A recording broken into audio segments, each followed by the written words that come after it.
The latest polls show the two major parties are neck and neck. So the role of the minor parties and the independents could once again prove crucial in this election. Adam Bandt is the only Greens member in the lower house, and he joins us now from Kensington Railway Station in Melbourne near his seat. Good morning, Adam Bandt. Thanks for joining us. Good morning, Virginia. Analysis of news poll data out today shows more than 150,000 voters have abandoned the Greens. That's lower house support that's gone from 15% to about 9% since the last election. Why is that?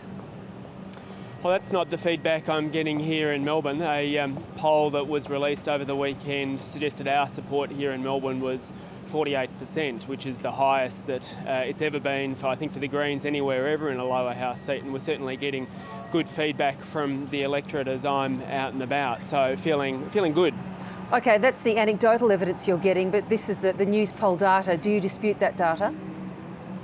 Oh, well, look at your question. The figure that you referred to, the first, was a high poll that was taken at one time. Last election we had a record vote where more than 1.6 million people voted for us right across the country and put us into balance of power in the Senate and into the lower house.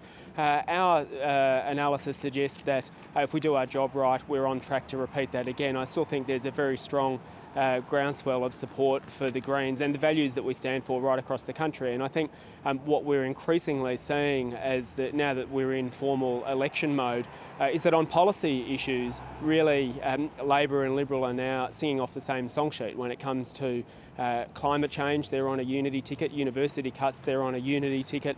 When it comes to out-toughing each other on refugees, they're engaged in a race to the bottom there. And I think over the coming weeks, we're going to see more and more stark differences between the Greens on one hand and Labor and Liberal on the others, and voters will respond to that. But the point that you made about that being an all-time record high that swept you and others into government, into the Parliament, that's actually the point, I guess, that the News Poll Chief Executive Martin O'Shannessy is making when he says, my view is the Greens have tanked.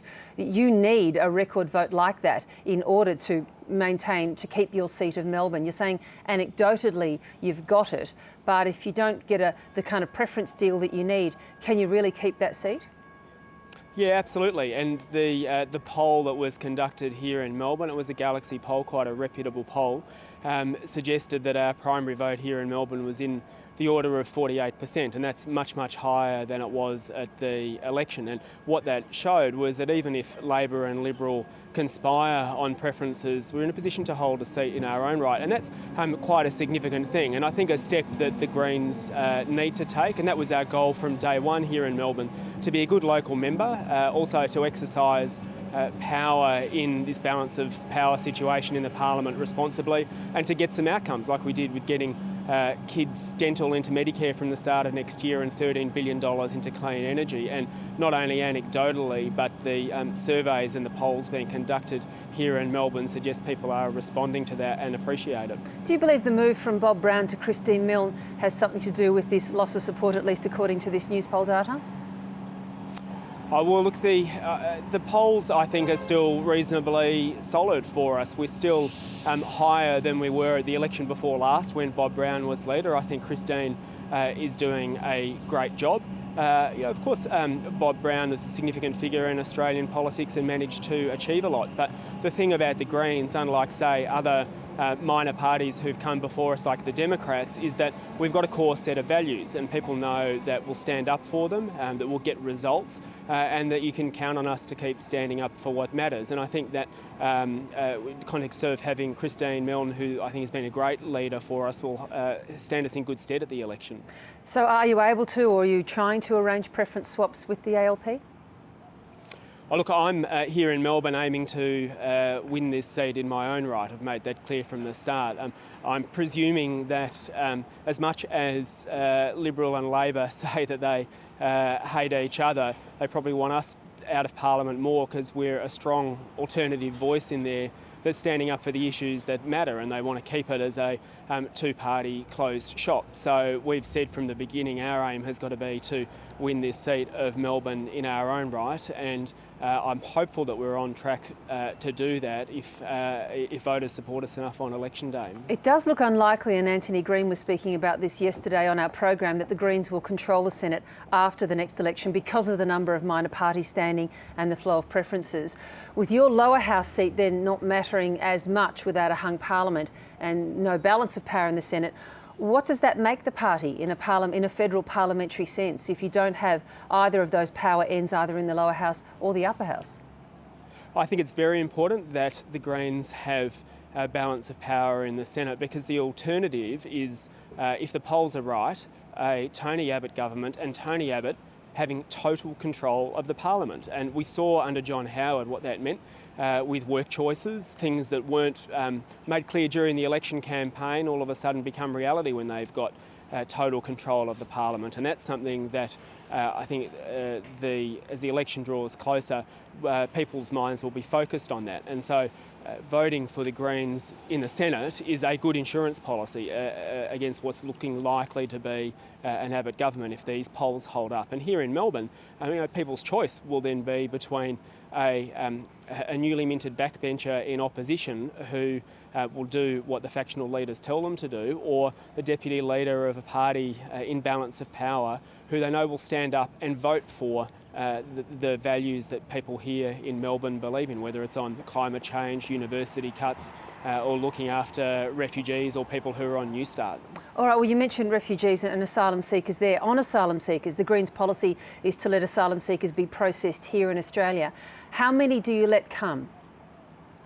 Well, the answer to the number is we should increase our intake to 30,000. But I think, just to clarify something that you said, I think we've got to move beyond this issue of onshore versus offshore. The Greens' approach is to boost our processing capacity in regional areas like Indonesia and like Malaysia, because one of the things that is clear from all the expert advice we've received is that one of the main reasons that a lot of people are getting on boats from places like Indonesia and Malaysia and risking their lives at sea is that Australia is just not processing and taking people from those camps. There's over 9,000 people in Indonesia, and Australia took 600 odd last year, and it's no wonder people are then getting so desperate they're getting on boats. So we want to see a boost to our regional processing capacity, an increase to the intake of 30,000, and let's take immediately a good slab of that from our immediate region in Malaysia and Indonesia. That's the approach that Australia took in the decade after the Vietnam War, and it worked. And if you are interested in protecting refugees' lives, you would offer them safer pathways. But what concerns me, and increasingly a lot of people here in Melbourne, is that it's not actually about protecting refugees or saving their lives. It's about a race to the bottom and a play for the cruelty vote.